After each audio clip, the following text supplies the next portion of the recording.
Herkese merhaba arkadaşlar, kanalıma hoş geldiniz. Yepyeni bir videoyla karşınızdayım. Arkadaşlar, bugünkü videomuzda Türkiye'nin güzel oyuncusu Birce Akalay'dan yepyeni görüntüler geldi. Birce Akalay'ın muhteşem görüntülerini sizler için YouTube kanalımda video halinde sunuyorum arkadaşlar. Umarım beğenirsiniz.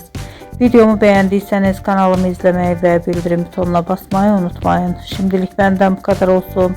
Yeni videomuzda görüşmek üzere. Hoşça kalın.